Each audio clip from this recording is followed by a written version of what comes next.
Welcome to பைகோ டிஜி. நம்ம வந்து BE BTech computer science அதில் வந்து ப்ரோக்ராமிங் இன் சி அந்த கோர்ஸை வந்து பார்த்துட்ருக்கோம். ஓகே, ஸோ இன்றைக்கி நம்ம பார்க்க போகிறது வந்து பார்த்தீங்கன்னா structure of a C program.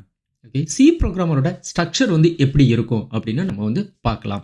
அதுக்கு முன்னாடி நம்ம வந்து சியோட ஹிஸ்ட்ரியை பற்றி கொஞ்சம் தெரிஞ்சுக்கலாம். இன் 1972 டென்னிஸ் ரிச்சி அவங்க தான் வந்து டெவலப் பண்ணாங்க அட் பெல் லேப்ஸில். ஆக்சுவலி ஏர்லி 1970 அந்த டயத்துலேயே வந்து இந்த டெவலப்மெண்ட் வந்து ஸ்டார்ட் ஆயிடுச்சு. ஓகேங்களா? So C was influenced by the B programming language. அதாவது பி அப்படின்ற ஒரு ப்ரோக்ராமிங் லாங்குவேஜ் ஆல்ரெடி டெவலப் பண்ணாங்க. ஓகேங்களா? அந்த ப்ரோக்ராமிங் லாங்குவேஜில் வந்து டென்னிஸ் ரிச்சி வந்து கொஞ்சம் கான்ட்ரிபியூஷன் பண்ணியிருப்பார். ஓகேங்களா? அதை பேஸ் பண்ணி தான் வந்து அவர் வந்து சி ப்ரோக்ராமிங் லாங்குவேஜ் வந்து எழுதினாங்க. அதுக்கு பிறகு பார்த்தீங்கன்னா 1989 ஓகே, இந்த ஆன்சின்னு சொல்லுவோம்ல, அமெரிக்கன் நேஷனல் ஸ்டாண்டர்ட் இன்ஸ்டிடியூஷன், இந்த ஸ்டாண்டர்ட் சி வந்தது எப்படி எப்போ பார்த்தீங்கன்னா 1989. அடுத்து பார்த்தீங்கன்னா 1990 ஓகேங்களா, இங்கே வந்து எப்படின்னா ஐஎஸ்ஓ ஸ்டாண்டர்ட் C19 சொல்லுவாங்க. அடுத்து வந்து 1999 வந்து it's a new standard which version வந்து C99 அப்படின்னு சொல்கிறது. ஓகேங்களா? இதெல்லாம் வந்து வேர்சன்ஸ் எப்படி வந்து ஏர்லியிலேருந்து ஒவ்வொரு வேர்சனை டெவலப் பண்ணிட்டு வந்தாங்க அப்படின்றது.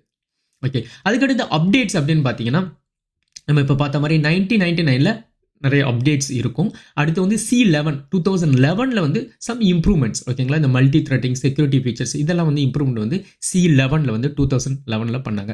இப்போ C17 அப்படின்றது லேட்டஸ்ட். ஓகேங்களா? சம் மைனர் பக் ஃபிக்ஸஸ் இந்த மாதிரி விஷயங்கள்லாம் வந்து எங்கே பண்ணாங்க அப்படின்னா இந்த 2017 C17. மோஸ்ட்லி நாம் இப்போல்லாம் யூஸ் பண்ணுறது எது பார்த்தீங்கன்னா C17 தான் நம்ம வந்து மோஸ்ட்லி வந்து யூஸ் பண்ணுவோம். ஸோ இதுதான் overall history about the C programming language. So C programming language actually எதுக்காக டெவலப் பண்ணாங்க அப்படின்னு பார்த்தீங்கன்னா யூனிக்ஸ் ஆப்ரேட்டிங் சிஸ்டம் இருக்குது பார்த்தீங்களா, அதை டெவலப் பண்ணுறதுக்காக வந்த ப்ரோக்ராமிங் லாங்குவேஜ் தான் சி ப்ரோக்ராமிங் லாங்குவேஜ். பட் இப்போ சி ப்ரோக்ராமிங் லாங்குவேஜ் ரொம்ப எக்ஸ்பேண்ட் ஆகிடுச்சு. நாம் வந்து இப்போ சி ப்ரோக்ராமிங் ஸ்ட்ரக்சரை வந்து பார்ப்போம். டிப்பிக்கலி இது எப்படி ஸ்ட்ரக்சராக இருக்கும் அப்படின்றத பார்க்கலாம். சி ப்ரோக்ராம் அப்படின்னா இந்த மாதிரி தான் இருக்கும். ஓகேங்களா? ash include stdio.h. ஸோ இது என்ன ப்ரீ ப்ராசஸர் டைரக்டிவ்னு சொல்கிறது. இது மாதிரி நிறைய நமக்கு ப்ரீ ப்ராசஸ் டைரக்டிவ் வந்து இருக்குது. What is a preprocessor directive அப்படின்னா instruction that are processed before the actual compilation of the C program begins. அதாவது உங்களோட சி ப்ரோக்ராம் வந்து கம்பைல் பண்ணுறதுக்கு முன்னாடியே வந்து என்ன பண்ணணும்னா there is some instruction to do the pre process. அதுதான் வந்து எதில் யூஸ் பண்ணுவோம் அப்படின்னா இந்த இன்க்ளூட், இந்த ஆஷ் இன்க்ளூட் நம்ம வந்து அந்த டைரக்டரியை வந்து இன்க்ளூட் பண்ணுறோம். Tells the preprocessor to include the standard IO library which is part of the C standard library. அதாவது சி ஸ்டாண்டர்ட் லைப்ரரின்னு நிறைய லைப்ரரிஸ் இருக்குது, stdio.h and others. ஓகேங்களா? there are many.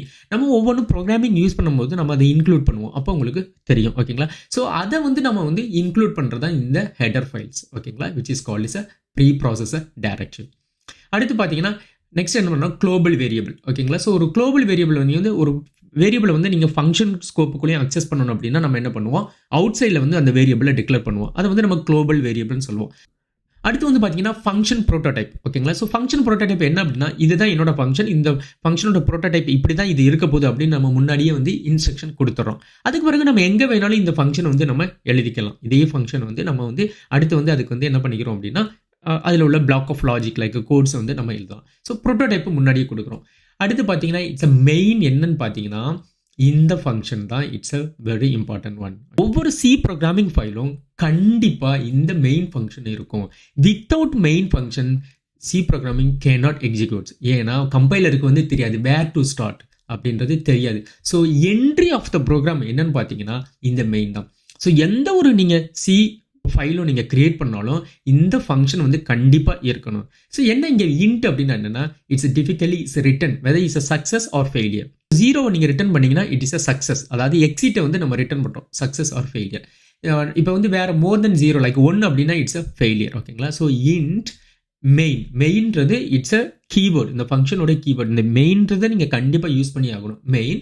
அடுத்து வந்து இங்கே வந்து நம்ம எந்த பேராமீட்டரும் வந்து யூஸ் பண்ணலாம். ஸோ நீங்கள் வந்து ஆக்சுவலி இங்கே வந்து பேராமீட்டரும் நீங்கள் யூஸ் பண்ணலாம், ஆர்குமெண்ட்டு நம்ம பாஸ் பண்ணலாம். அது வந்து நம்ம ப்ரோக்ராமிங் பார்க்கும்போது நம்ம பார்த்துக்கலாம். அடுத்து வந்து இந்த கேர்லி பிரேசஸ். ஸோ இங்கே வந்து ஒரு ஃபங்க்ஷன் அப்படின்னாவே சி ப்ரோக்ராமிங்கை பொறுத்த வரைக்கும் கேர்லி பிரேசஸ் இருக்கணும். பைத்தானில் வந்து இதுக்கு பதிலாக நம்ம கோலன் யூஸ் பண்ணுவாங்க. ஸோ இங்கே வந்து கேர்லி பிரேசஸ் கண்டிப்பாக இருக்கணும். ஓகேங்களா. நெக்ஸ்ட் வந்து நீங்கள் எந்த வேரியபிள்ஸ் வேணாலும் நீங்கள் டிக்ளேர் பண்ணிக்கலாம், இன்டிஜர் அல்லது ஸ்ட்ரிங் அந்த மாதிரி. ஸோ இப்போ பார்த்தீங்கன்னா இங்கே வந்து நம்ம இன்டிஜர் கொடுத்துருக்கோம். அடுத்து வந்து இந்த சம்முன்ற ஒரு வேரியபிள், இந்த சம்மில் வந்து நம்ம ரெண்டையும் ஆட் பண்ண போகிறோம். It's normal. ஓகே, எந்த ப்ரோக்ராமிங் நீங்கள் லாங்குவேஜ் எடுத்தீங்களானா திஸ் இஸ் வை. அடுத்து வந்து பார்த்தீங்கன்னா இந்த பிரிண்ட்எஃப், டெக்ஸ்ட்டையோ அல்லது ஒரு அவுட்புட்டையோ நம்ம பிரிண்ட் பண்ணுறதுக்கு சியில் யூஸ் பண்ணுறது பிரிண்ட்எஃப். அடுத்து இன்புட்டை வந்து நம்ம கெயின் பண்ணுறதுக்கு எடுக்கிறதுக்கு என்ன யூஸ் பண்ணுவோம், ஸ்கேனப். ஸோ அதெல்லாம் நம்ம வந்து ப்ரோக்ராமிங் போக போக பார்க்கலாம். ஓகேங்களா. ஸோ இப்படி தான் வந்து டிப்பிக்கலி நம்ம வந்து இந்த சியில் வந்து நம்ம பிரிண்ட் பண்ணுறது. ஓகேங்களா. அடுத்து என்ன பண்ணுறோம், இங்கே பாருங்கள் மை ஃபங்க்ஷன். நான் வந்து ஒரு ஃபங்க்ஷன் ப்ரோட்டோடைப் இங்கே எழுதியிருந்தேன்.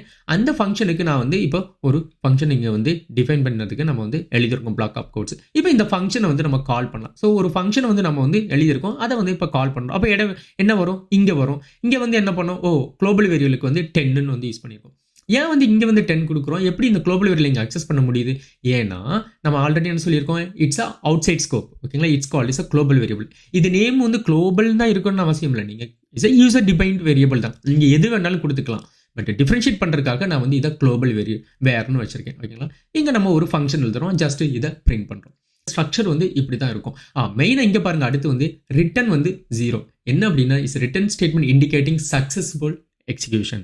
ஸோ இப்போ நீங்கள் வந்து ரிட்டன் 1ன்னு கொடுத்தீங்களா, it is not a successful execution. So இந்த ரிட்டன் ஸ்டேட்மெண்ட் வந்து ஆல்சோ இஸ் இம்பார்ட்டன்ட். பட் நீங்கள் கேட்கலாம், நான் வந்து இந்த இன்ட் கொடுக்காம, அதாவது ரிட்டன் டைப் கொடுக்காம வெறும் வாய்டு மெயின் கொடுக்கலாமா அப்படின்னா, yes you can do it. Okay, like older compilers வந்து பார்த்தீங்கன்னா பழைய இது எல்லாமே அக்செப்ட் பண்ணிக்கிறோம். பட் இப்போ நியூ மாடர்ன் சி ப்ரோக்ராமிங் லாங்குவேஜில் பார்த்தீங்கன்னா இட் இஸ் நெசசரி. ஓகேங்களா. நாம இதை வந்து ஜஸ்ட் எக்ஸிக்யூட் பண்ணுவோம். Okay, but don't confuse with anything. இது வந்து ஜஸ்ட் உங்களுக்கு ஒரு ஸ்ட்ரக்சர் எப்படி இருக்கும் சி ப்ரோக்ராமிங் லாங்குவேஜ்னா, என்னென்ன இதுக்குள்ளே நம்ம யூஸ் பண்ணலாம் அப்படின்றத ஒரு ஹை லெவலில் உங்களுக்கு கொடுத்துருக்கேன். ஓகே, இப்போ நம்ம வந்து எக்ஸிக்யூட் பண்ணி பார்க்கலாம். பாருங்க, சீலாங். ஏன்னா என்னோட கம்பைலர் வந்து சீலாங் கம்பைலர் தான், அதனால வந்து நான் சீலாங்னு யூஸ் பண்ணுறேன். நீங்கள் ஒவ்வொருத்தவங்களும் எப்படி யூஸ் பண்ணுறீங்களோ அதை பொறுத்து. ஓகேங்களா. ஸோ சீலாங் இந்த -o அப்படின்னா இந்த அவுட்புட் ஆஃப் ஃபைலு. ஓகேங்களா. அந்த ஃபைல் வந்து என்ன ஃபைல் நேமில் எனக்கு போகணும் அப்படின்றது இது. இதை நீங்கள் வந்து கொடுக்கவே இல்லை அப்படின்னா அது வந்து என்ன எடுத்துக்கிறோம், ஏ அப்படின்னு வந்து எடுத்துக்கும். ஓகேங்களா. ஸோ இது வந்து நான் ஹெல்லோன்னு கொடுக்குறேன். It's optional. ஓகேங்களா. But it's better to use. அடுத்து வந்து hello.c இதுன்றது நம்மளோட ஒரிஜினல் ப்ரோக்ராமிங் இந்த ஃபைல். ஓகே, ஸோ இப்போ நம்ம வந்து இதை எக்ஸிக்யூட் பண்ணுறோம். Okay, there is no error. Okay, ஏன் பாருங்கள், இப்போ ஹலோ அப்படின்னு கிரியேட் ஆகும். இதை கால் பண்ணோம் அப்படின்னா நமக்கு வந்து நம்மளோட அவுட்புட் வந்து கிடச்சிரும். ஸோ இப்போ எக்ஸாம்பிள் நம்ம வந்து ஷோ பண்ணுறேன், இந்த மாதிரி நம்ம எக்ஸிக்யூட் ஆன பின்னாடி என்னென்ன நடந்திருக்கு அப்படின்னு. இங்கே பாருங்க, இது வந்து நம்மளோட ப்ரோக்ராமிங் ஃபைல். ஓகேங்களா. இதுதான் வந்து என்ன பண்ணணும்னா it's a executable file. Once நம்ம எக்ஸிக்யூட் ஆன பின்னாடி கிரியேட் பண்ணுற அந்த ஃபைல் தான் பார்த்தீங்கன்னா வந்து இந்த ஹெல்லோ. ஓகே, ஸோ நாம் இப்போ எதை பற்றி பார்த்தோம் அப்படின்னா இந்த structure of C program unit 1ல் வந்து இந்த 2வது டாபிக், அதாவது 1.2 வந்து ஸ்ட்ரக்சர் ஆஃப் சி ப்ரோக்ராம்னு வந்து பார்த்தோம். ஸோ நெக்ஸ்ட் வந்து என்னன்னா சி ப்ரோக்ராமிங்கில் டேட்டா டைப்ஸ்னா என்ன, கான்ஸ்டன்ட் என்ன, கீவேர்ட்ஸ்னா என்ன அப்படின்றத நெக்ஸ்ட் நம்ம வந்து பார்க்கலாம். தேங்க்ஸ் ஃபார் வாட்சிங். See you soon.